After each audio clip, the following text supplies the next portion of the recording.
mengkhianatimu sebelum melihat bukti tuduhan. Pantaskah kau pergi tanpa seizinku, lalu kau kembali ke orang tuamu? Mengapa pungkiri atau kau tak sudi?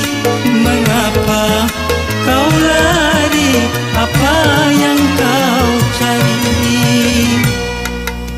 Untuk